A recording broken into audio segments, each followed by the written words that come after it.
I'm going to run through this fairly quickly. I got 45 minutes and I go to a lot of conferences and I'm not David Goggins or Andy Elliott. I'm not going to just try to pump you guys up, but I scream a lot. I yell. I have fun. And I'm going to give you guys tactical things you could do today in your business, things that'll grow the business dramatically and the mistakes I've made. Some of it's sales, some of it's marketing. Those are the two main things involved in a business.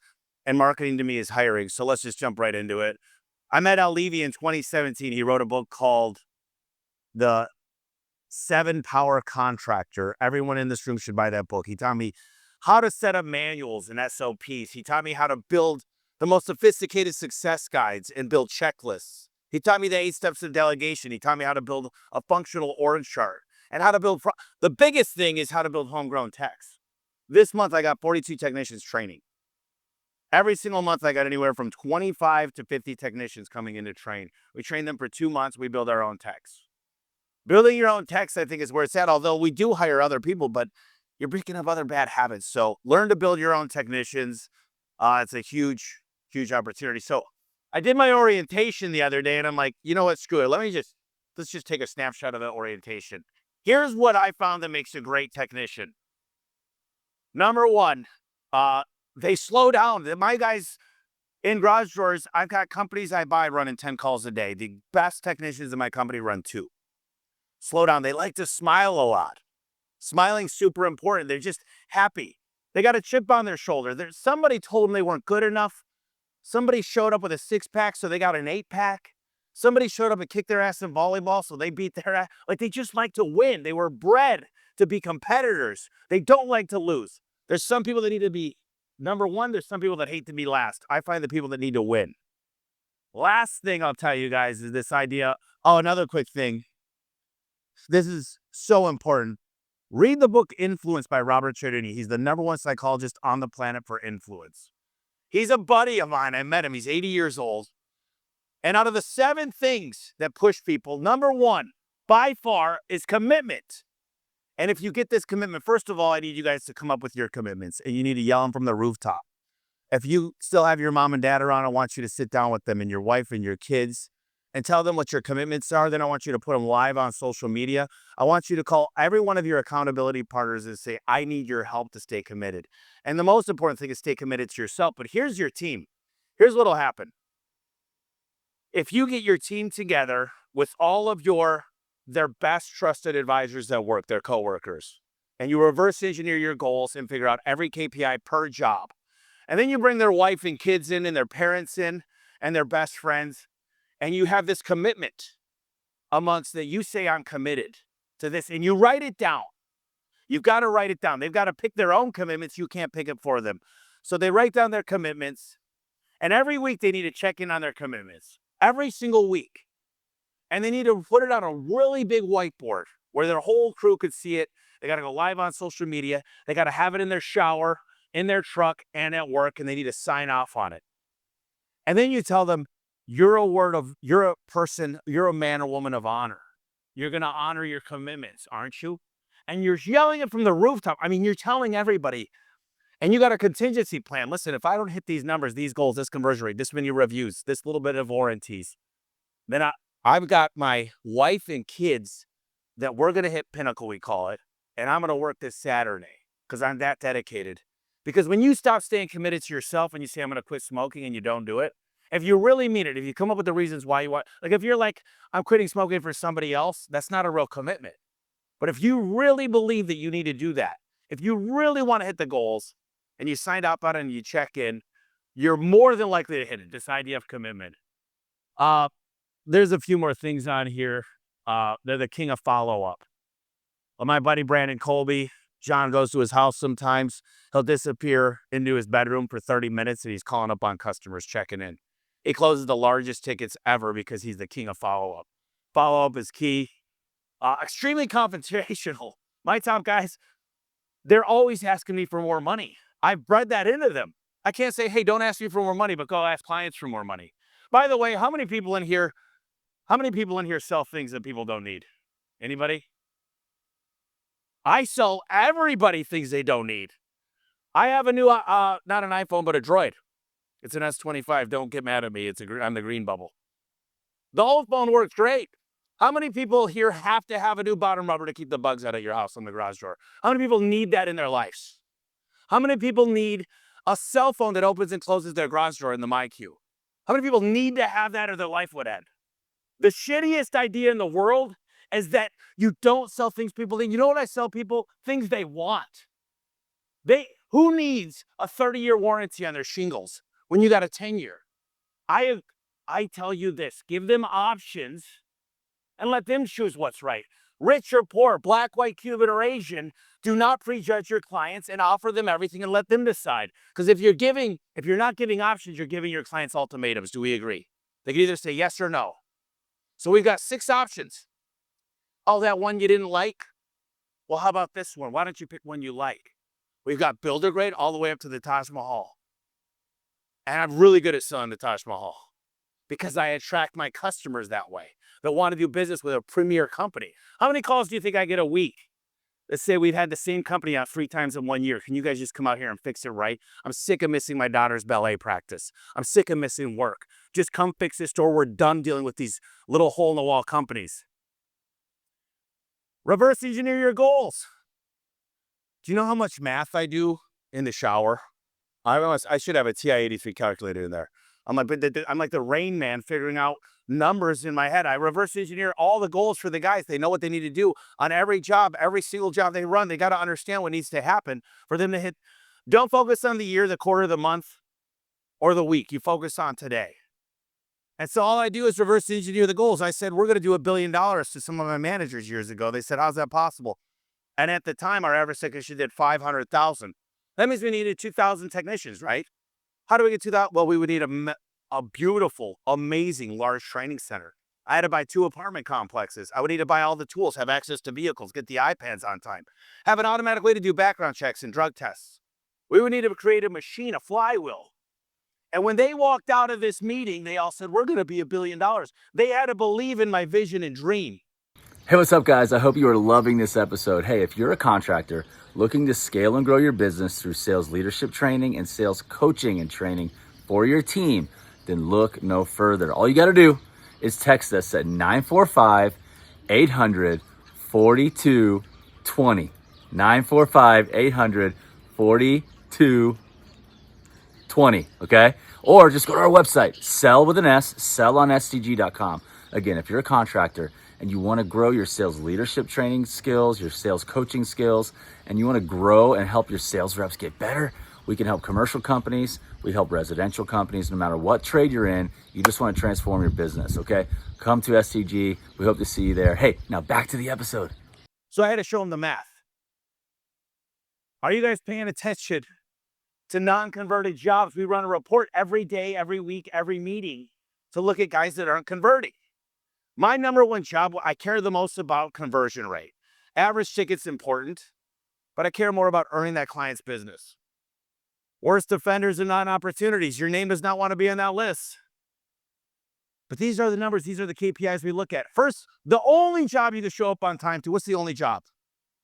The first one, right? If you're not at that first job, you're going to get a talking to. You get so many warnings. But that's just laziness. I worked at Cheesecake Factory. I was a busboy. If you logged in, you could log in 15 minutes early, but you didn't get paid till the time you started your time clock. If you were more than 1 minute late, you needed a manager to approve you to get logged in. And this is in 2000. Why is it okay to let your workers show up late to their first job? We give a 15-minute window. Of course, we say, because we did this, we're going to be there between 8 and 1, 1 and 6, and then we got a early morning crew, late crew. But just because we told that to the client doesn't mean they got 15 minutes from 8 o'clock. I'll show you a quick video of the Pinnacle trip. We play videos every week about this trip. It's a rite of passage. Their wives, all I did was talk to the wives because we've got all male technicians. We've hired 20 women technicians. I love women. I wish they made great technicians. In some industries they do. They make great saleswomen. But this is a highly physical job. But I just said, you know how much I appreciate how much you do? How much you put up with, how this guy comes late to dinner. Sometimes he misses church because he's running calls. Without your support at home, without you, the support crew, this trip wouldn't be possible. And this is the trip.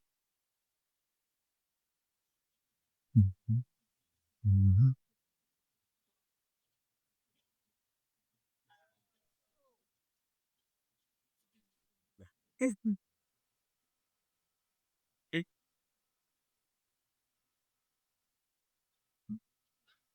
my birthday. Happy birthday. And my mom's birthday.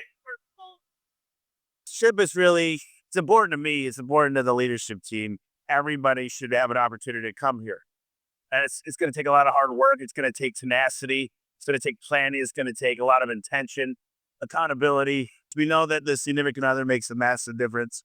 We know you guys got families and you're able to break away. So thank you. We've got a volleyball team to pick and win. For those of you that don't know, I'm undefeated. And and I plan on keeping it that way. What? I'm gonna skip this because we had the best time. We play volleyball. Like we just get involved. We get the wives involved. We get the like. It's just the best trip ever. And then they get equity into the business. And let me just tell you, that changes everything for them and their family. And the fact that I've already given $100 million out on my last, still people know it's real. And I talked about equity incentive programs, but I'll never go again without doing it. Pay for performance. Whip them. What's in it for them? What's in it for me? If I'm going home to my wife and kids or my husband, I want to be able to explain what's in it for us. These people are giving their whole lives to work at your company. They got options. And they chose you. How many times do we give a cake away for somebody's 20th year anniversary when they're retiring, but we don't sit on a red carpet when they start and do a champagne toast and invite their families in and say, you just pick, welcome to the first day of your last job. Your last first day. This is your last first day. This is a career. I do a 3.5 hour orientation. I've never missed one orientation. We do a graduation class. We give certificates. I sign each one. They're framed and they got a stamp that goes in them. And we get their whole families on the Zoom call. It's a rite of passage. We celebrate. Normally, most companies say, you're going to ride with my best guy for 2 weeks. You're going to pick up all of his good and bad habits, and then we're off to the races. This is the last training. How many of you guys played sports growing up? Did you practice a lot? In football, we did 2-a-days. We practiced 10 times to play one game, but in home service, you practice the first 2 to 3 weeks and you're in the field forever. Build a company that's, I want when they say Tommy Mello to say practice and training, role play. And I hate the word role play. I call it practicing. But you just practice, you practice, you practice, you work with each other, you hold each other accountable. Here's something. My mom decided to pick up her life in Michigan and help me build the business. I started in 2007. I got her to move out from Michigan in 2010. My mom used to answer the call. She'd say, thank you for calling A1 Garage Door Service. My name is Gina. How may I make your day better today? And she'd go, oh my gosh, honey. Oh, honey. I am so sorry to hear that. And I literally would stand over her shoulder, like, book the damn phone call, Mom. And she'd go, oh, geez, listen, I can't believe this has happened. You know what I'm going to do? And we only had 3 technicians at the time. I was one of them. I was running out in the field, doing the warehouse, answer calls, whatever I needed to do. And she said, we're going to send out our best technician. He's a good looking kid. He's from the Midwest. His name is Tommy. You're going to love this guy. She told him all about me. And I was like, God damn, Mom. And I didn't realize when I'd pull up to the job, the people were waiting outside. The woman would hug me. She'd have lunch waiting for me. They'd go, who's that lady? And I go, oh, that's Gina. She's amazing. I never say she's my mom. And the deal was they were putty in my hands because the way she built up the company and me and the way she talked about me. Are your dispatchers and CSRs, are they saying great things? You should have something that says the technicians, their kids' names, their wife's names, how they when to join the company, how amazing they are, why they're so proud to work here. So my goal at my freedom event is that I'm going to randomly call my office. And I pray it sounds like Mom. And if it doesn't, I'm going to get off stage and go cry. So fight for calls. I mean, there's a lot of tools out there. And I got to warn you guys about technology because people go down rabbit holes. But, we fight for calls. I was walking through the call center. This is several years ago. And the gal goes, Tommy, I wish you were in here. I would have loved to hear the master book a phone call. I've heard great things about you. And I go, well, why didn't you book it? She goes, oh, well, it's an emergency call. It was in Oklahoma City. And I go, call her back right now. And there's 6 CSRs still there. It was a little bit later. And I go, hey, Miss Smith, how are you? Tommy Mello here. I'm the founder of A1 Garage Door Service. I wanted to try to figure out what it's going to take to earn your business today.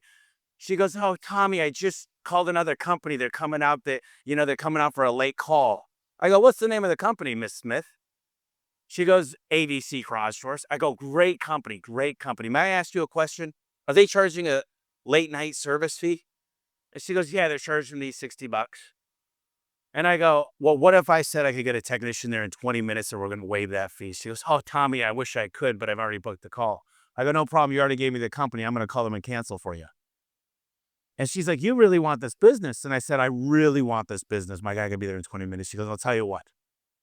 I'll see what I could do. I'll call you back." And I'm sitting there at the phone just waiting. And it rings. It's Miss Smith. She goes, "I canceled them. I wouldn't high five everybody, but I fought for the calls. I fought for them." We get so pissed when a technician or a salesman leaves with a zero, a non-converted job. But no one pays attention to the call center. Like, "Oh, we missed that call. It's an abandoned call. We didn't book it." "Oh, yeah, they're just $14 an hour people, $20 an hour people. Don't worry about it." That's your contact center. That's where you make all the money. You guys are starting to understand a theme here. When I buy a company, first thing I look at or invest in a company, the major thing, ServiceTitan came out and said the average home service company books 45% of the calls. We're at 89.1%. My people don't get a bonus till we hit 92%. If you're not giving options, you're giving ultimatums. I explained that. Now listen to this. This is important. Ask managers to do a keeper test and fire all employees who fail. In a memo sent out to employees recently, Netflix explained that it viewed everyone at the company as a member of a dream team. Netflix says, "We see this company as a dream team. We don't see you as family. A family is about unconditional love. A dream team is about pushing yourself to be the best possible teammate, caring intensely about your team, and knowing that you may not be on the team forever. To ensure they have the right player at every position, we are asking our managers to apply what we call the keeper test. If person X wanted to leave, would I fight to keep them? Or, knowing everything I know today, would I hire person X again? If the answer is no, we believe it's fair to everyone to part ways quickly." And I think the keeper test is fair, and I think it puts a high standard, not on the actual people, but it puts a higher standard on leaders. And it's going to make sure that you're doing proper inventory because people are your greatest asset. How many people in here, do you guys for the most part have employees? Anybody in here have employees? How many would bet the future of their families on every single one of them? Because I know it's so hard to turn over. We get this fear factor of, well, then I'm going to have to get back in the truck or then I got to replace them. Just lower your marketing spend and get the right people. If you're not willing to do the keepers test in top grade, it's what I said on stage earlier. Shame on you. You say this is the best I've got. This is the best we could do. Is anybody in HVAC here? My buddy Tom Howard has a guy named Phil that did 21 million himself. He's not a comfort advisor. He still runs normal calls. 21 million. Does anybody in here have a person doing 21 million? One person? Does anybody here have anybody doing 10 million? We got one there. Just know that there's people out there. When I had 10 employees, the best was the best I got. Then I got 100. Now I got 460 something. The best had changed. And that's important that you understand. You come to events like this, you network, and you understand what the best really looks like. And you better start doing the keeper test. Power selling bros. I've used these guys. I parted ways with them 3 different times. And they listen to 10 calls with your CSRs randomly, and they coach them. I don't care what technology you're using. These guys listen to so many calls. They're so good at giving really good feedback. I got to tell you, find a company that does this. Find a company that's going to work with your CSRs. I go back to the contact center. If it's an Angie's List lead, if it's a home advisor lead, if it's a lead form on your website, it's still the contact center. You got to look at how you craft the email, the response time, all these things. Lace is something we've recently implemented. It's crazy. What it does is it tells us every call we didn't book, why we didn't book it. Did we follow the script? Did we get any abandoned calls? And gives us custom thing on why each CSR, what we need to do to book that call. And then there's an AI button that tells you exactly the people that booked 5 of the same objections, price, not home, whatever it is. And so we take them off the board. We make them listen to 5 ways to overcome that objection. So they're learning in real time. And by the way, I thought this was a cool software, but My dispatch and CSR manager, Dustin, this changed his life. I can't tell you how much the data changes how you make decisions. So this is last year. I just show you guys. We were doing like 5 million in 2014, and it just shows you when you start working with sophistication, what could happen to your business. Excuse me, sir. How old were you when you made your first million? 45 years old. And what's the most amount of money that you made in a single day? Probably $5.5 million. 5 million in a single day? Yeah. Oh, Well, one of the things I learned a long time ago is if you want to get rich, sell to rich people. Sell to people with money. Why? It takes no more energy to sell $1 million offer than it does to sell $1,000 offer. so how do you get money from a rich person then? See, I don't see selling as getting money from people. How do you define sales? I just find sales as uncovering the value of what I have to offer so well that people are happy to exchange the money they have in their pocket for the value I've revealed. Now, when I first interviewed you, I asked you if you believed in God, and you said, I don't just believe in God, I trust God. How did you find that trust in God? Why do you trust? Look, I could tell you guys that a lot of the technicians say I'm not a salesman. Sales is bad. I go to a church, it's a pretty big congregation, and Pastor Travis is a salesman. He's got to collect money to grow the church and the word of God and Jesus' message. And I'm not here to give you a testimony about Jesus. I believe in Jesus as my Lord and Savior. But to sell is human. Daniel Pink wrote a book about it. Everything we do, How to Win Friends and Influence People, my favorite book by Dale Carnegie, is about sales. To get your kid to make his bed before he goes to school that day is in sales. When you met your significant other, I promise you, you didn't fart the first day. And you opened her door or his door and you were nice and you had a great conversation and you smiled. That was sales. And sales, the problem is we've demonized what sales really is. It became a bad thing. We got taken advantage of. And now if I had you, all of your technicians write down what sales is, they're going to come up with a bad. So we got to work on redefining that sales is not bad.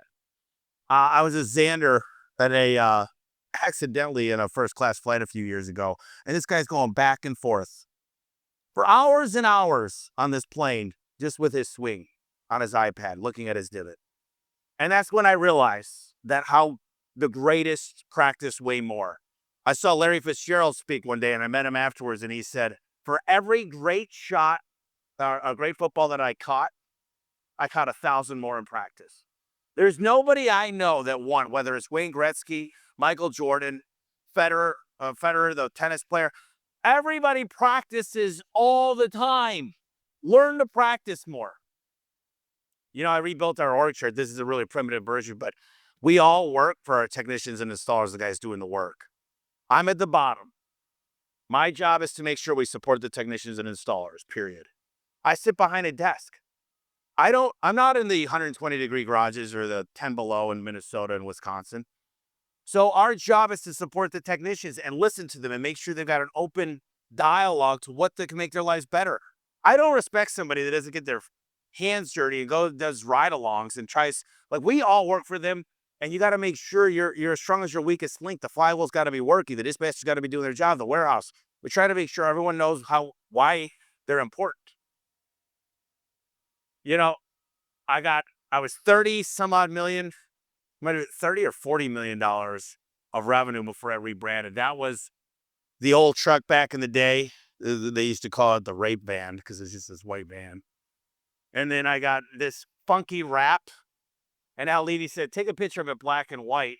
Don't put AAA, BBB, A+, Yelp, and Angie's List and all your vendors on your trucks and your phone number and your website. No one's paying attention. Just put what you do. Now, yes, I got a couple things on there, but the brand promise, KickCharge did this. They do an amazing job. I had no idea. When I got my stuff rebranded, my email signatures, my yard signs, my Valpak coupons, my website, and brought it all together, I became an affluent brand. And people they learned about me and they said they're not the cheapest. And all of a sudden the clientele went through the roof. It's not making deal garage door company. It's not discount. Discount says I'm cheap. I've got cheap labor. I carry cheap products. But at a time you could have free things in business. You could have it done the right way on your schedule. You could have it done right way with the right parts, the right warranty. You could have it done on your timeline, or you could get it at the best price. They always put his middle finger up and you say you can only get 2 out of the 3. I don't know anybody that could be the best price, get out there the same hour you have a problem, and be the cheapest. That's just not common. It's just not possible. I'll show you one of our quick commercials. Thanks, Tommy. The door's working great, Tommy. That'll do it. You're the best, Tommy. Hey kid, can you give me that wrench? Here you go, sir. Thanks, Tommy. From the beginning, you've always received the quality service you deserve. Because at A1 Garage, we know it's more than a door. And that needs to be way better. I'm not happy with that. But I'll just tell you, when you do TV, radio, billboards, and you wrap your trucks correctly, all of a sudden you have a higher booking rate, higher conversion rate. People are searching you versus garage door repair or roofing repair. You make that investment, in the first year, you're going to be underwater, and you can't do it for 2 months. I know so many people that are like, yeah, I tried that. They spray and pray. Here's a little secret sauce. Don't listen to me. Find out in your market who's doing HVAC. Or if you do HVAC, find out who's doing roofing. And go to Google. Go to Yelp. Go to Angie's List. Open up the Valpak. Even go to the Yellow Pages. Find the biggest ads. Find the number one. Find who got the most reviews and call them. It's a crazy thing. You call them up and you say, I want to buy you lunch. I want to help you out. I read your book. I'm a big fan. I want to buy your whole company lunch. Just give me an opportunity. I'll only take 30 minutes. They will pay it forward and help you. It's a numbers game. You got to ask. Well, success leaves clues. You just got to ask. Don't take my word for it. Go find somebody in your market or the biggest market near you, and then go find the number one company and just ask. They'll tell you all their secrets, especially if you're not in competition. Chirp is an awesome tool we use. It auto messages the clients. So when we don't close a deal, we play a video. And the video, I'm in my warehouse saying, hey there, Tommy Mello here, founder of A1 Garage Door Service. Just want to let you know, I've got a lot of extra doors in here. The customers that have either canceled on or just didn't work out for them. I want to earn your business. Give me an opportunity. If it's the price, I can work on that. If it's the timeline, I can work on that. Hit me back on this number, and I'm going to get my number one guy to figure out what it's going to take to earn your business. We send that out. Every client responds, and they tell us, here's what it would need to happen. And all we need to do is give them a different option. And I do have a lot of doors with my manufacturers that I could fit into the door they want. They'll give me a great deal on it. So this is my whole rehash program. It's all automated. Now, here's the funny thing. My buddy Aaron Gaynor did this. You know those calls that you don't book and that you miss because you're busy? Maybe it's a Saturday, maybe it's a Sunday, maybe it's a night, maybe it's early morning. Maybe you just couldn't get to the phone. Maybe your CSR is having a bad day, didn't book them. We send a message right to the client. Now, there's certain rules about this. It's one message to the client. You got to cover the DND list. Do not call. Do not call list. But his first month, he did $840,000 of recovered revenue by just sending out a text to the missed calls and non-booked calls. We do about $900,000 a month, and we are good. Our abandonment rate is less than 1%. And if you craft the message right, you earn people. They called you for a reason. Earn their business. So all these things are automated. Every time we go out to a new door quote, I don't do this on service, we send out a form of good leap to get them pre-qualified. And now people are always opting in for financing. And then I know how much they pre-qualified for, and then I can pick the technician I want to send out based on that. Chirp automates anything you want. If you got free major warranty calls, after you have finished in any CRM, you had finished the job, it'll send the video of the 3 things that'll happen of what caused a warranty call to keep an eye out. Say, save this video. You just automate your whole business with, and there's other tools like Chirp, by the way. It's not the only one out there. Power BI. All of our data feeds, we use UKG for payroll. We use ServiceLine for the CRM. Intact, we got built into Meta. We got built into Google Analytics. It all flows into one system. And, in HVAC, you could put into the weather patterns, rain, humidity, all these different things. It changes because what happens in statistics, there's this thing called regression testing, where you could actually put in inputs like, is it the credit score that makes a difference? Is it the age of home? Is it the money that they make? Because you could feed this and it'll come out with the outliers that makes a difference in choosing to get the right customers to the right technician. Pin Parent, this is, you guys should snap a picture of this. This is a quick one. How many people here know their Google My Business page? You know where your hours of operation are? Can everybody pull out their phones real quick? I want you to search your business. I'll tell you a fatal flaw real quick. It better say 24/7, 7 days a week. Because if it says 9 to 5, Monday through Friday, I'm going to find you and I will haunt your dreams. No, I'm kidding. But take a note and change that right away and have an after hours call center set up, sure, produce something with those leads. Because people see it and it says closed. And the best calls come on emergency services and on the weekend and on Sundays and on holidays. And if you want to make your Google, my number one source of all my leads is my Google My Business profile. We need reviews with pictures in them. We got to train our clients how to leave the reviews, and then we optimize it. So what PinParrot does is on the back end, it hooks into your CRM and it posts the pictures on the back of your website, which changes the content. And here's an example. This guy recently, this was 6 months apart, but this guy was spending 22% on marketing. Now he's spending 8% because he started getting so many calls in the 3-pack of the Google. So this is what happens. Now, one is when you show up number one. And you can see how it starts to spread out. And there's a lot of things: name, address, phone number, citations, sites, reviews with pictures, and posting onto your website. And this is pennies. It's not a lot of money at all. It's the cheapest marketing you'll ever do. It's all automated, but you got to have your people getting reviews. And here's what I ask you to do when you're training the client. What was wrong that made you call? What city do you live in? What was the technician's name and how happy were you with the service? It's usually 5 or 6 sentences. It's called user-generated content. And a picture is worth 10 times more in the review than a not picture. Pictures validate the review. It's real. And then this automatically goes onto the back of the website through like an RSS feed. So this is what I use. This is kind of my stack. And there's a lot of other things like Monday and different things, camera systems in the vehicles. But this is what I found is compiling all this data into one spot so I could look at it. This slide's kind of messed up, but I used to care only about fitness or about finance. My whole life, I stood on the toilet in my mom's and dad's old house in the bathroom, and I used to put my ear against their drywall and hear them arguing about bills every day for hours and hear about how we can't do that and how we're going to pay this and how we're going to do this. And I'm 6 years old, and I decided, number one, no kid should have to deal with this. And I could get emotional here. I'm not going to.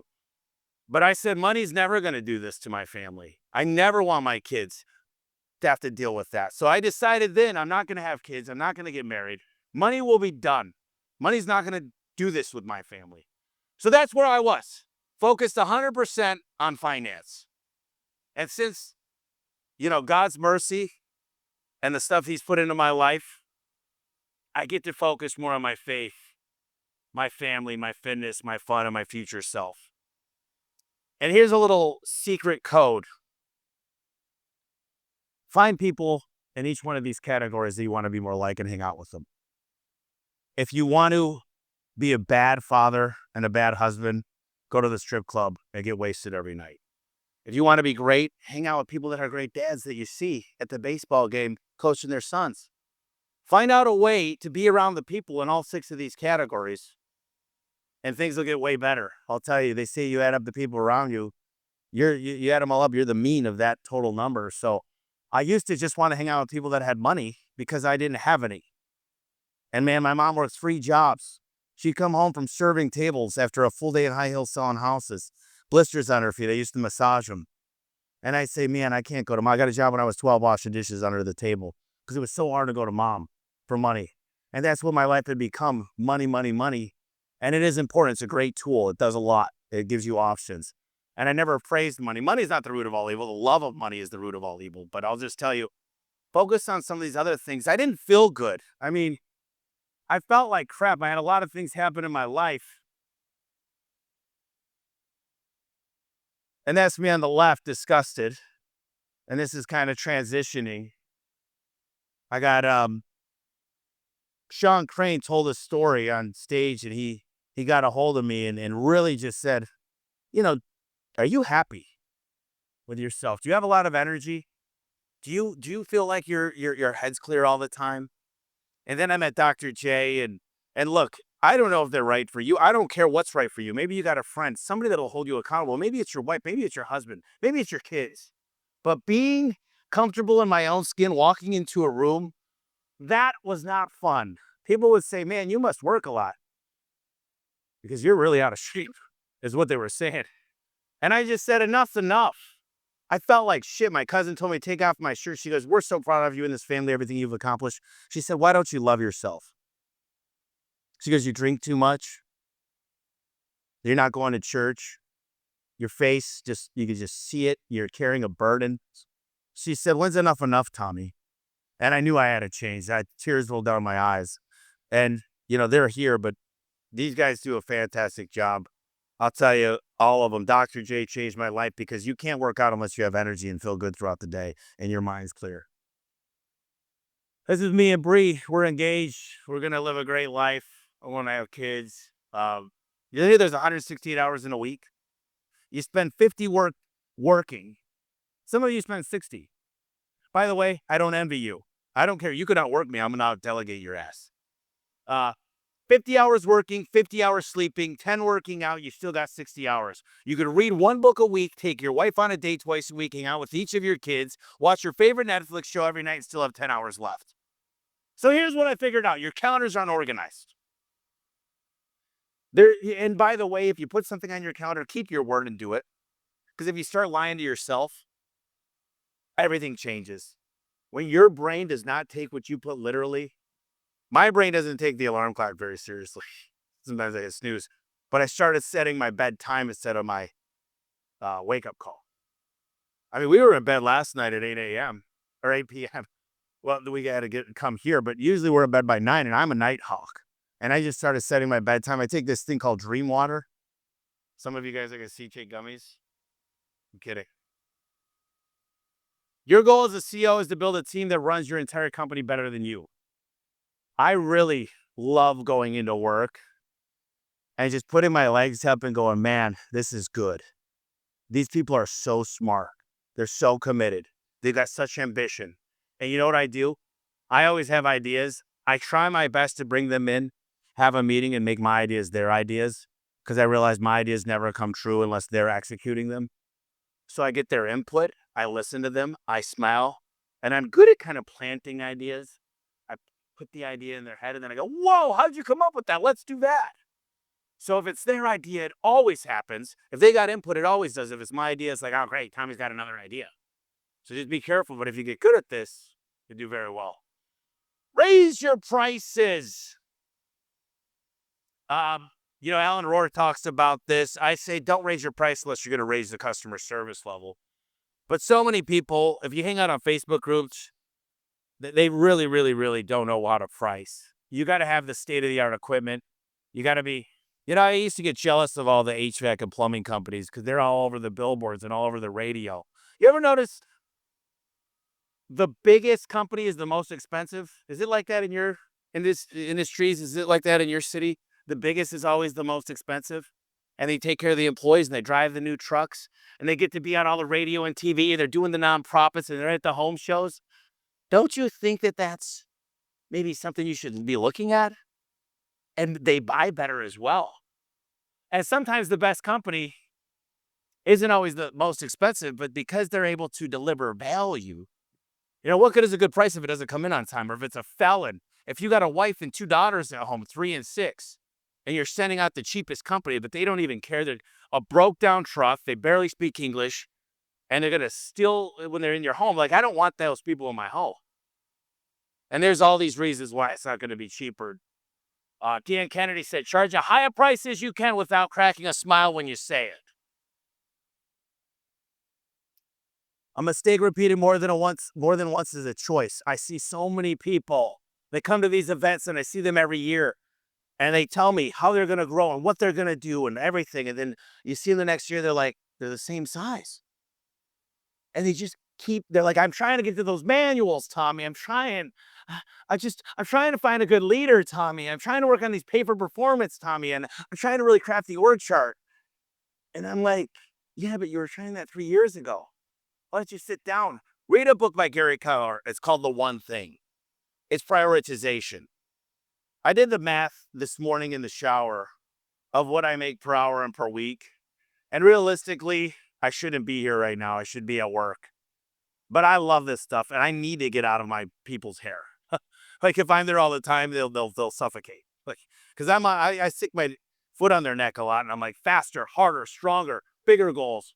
We call them Tommy goals, and they're impossible. We got a budget, and then we got Tommy goals, and I pushed them very hard. And here's what I came up with. You get 100% of your bonus if we hit this. So if you make 300 grand, you get a $300,000 bonus. And last year and this year, I said, if we hit this stretch goal, I'll give you 200%. So I'll give you a $600,000 bonus. The math was an extra $4 million, and our multiple would have added 80 million to the bottom line. You think I'm okay giving a few $1 million out? But no, people don't think about this. They go, this guy makes more than me. Does he have a lot of equity? What do you mean he makes more than you? I'm never jealous of somebody that makes more than a sales guy. I got sales guys that make more than me. I'm going to skip that. So Who Not How, these are some of the greatest books. I'm working with Marcus Sheridan, Patrick Lencioni, hire people that are hungry, humble, smart. This is just these books will change your life. I got my own in there because I'm selfish. I don't want you to buy my book. But it's a pretty good book. There's 12 co-authors in my book. The magic you're looking for is in the work you're avoiding. There's so many people that they're just like, I know I got to get track of my financials, Tommy. I don't know how to read a balance sheet. I don't know how to read an income statement or a P&L. If there's money in the bank, we're doing good. And then you get the call from the dreaded CPA. And he goes, you owe $2 million. You're like, I don't even have $2 million. What do you mean? I mean, I've been there. But find out what you hate the most and either hire for it or go do it when you get back home. Before you win, everyone's going to ask you why you're working so hard. And after you win, the same people are going to tell you how lucky you are. I love this quote, man. Everybody's like, dude, you just work too much. And I'm like, well, look at us now, motherfucker. All right, here's my closing video.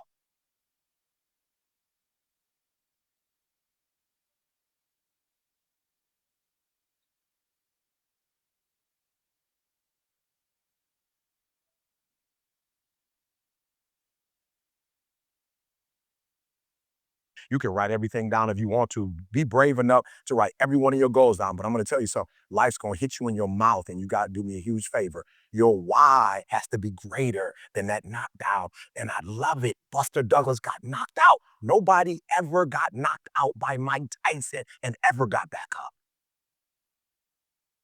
It was almost a 10 count. He was stumbling. They were 4, 3, 2, 1. Ding, ding, ding, saved by the bell. He goes to his corner. The whole world is like, oh, that's it. Once he comes back out, that's it. Mike's going to just hammer him. And exactly that. Mike Tyson came out like, I got him. I got this kid up against the rope. Listen to me, many of you right now, life's got you up against the rope. You can't give up. You can't give in. Listen to me, if it was easy, everybody would do it. And if life's got you backed up, I need you to do what Buster Douglas did. Buster Douglas started fighting back. And the world was shocked. Goliath has been knocked down. What? And they went to Buster Douglas, and they asked Buster Douglas simply like, what? And then Buster Douglas said, listen to me, it's real simple. Before my mother died, she told the whole world that I was going to beat Mike Tyson. And 2 days before the fight, my mother died.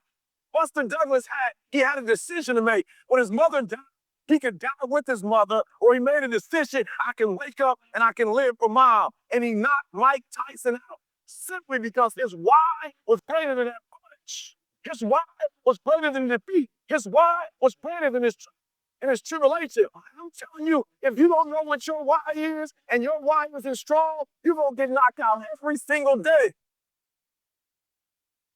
I get goosebumps.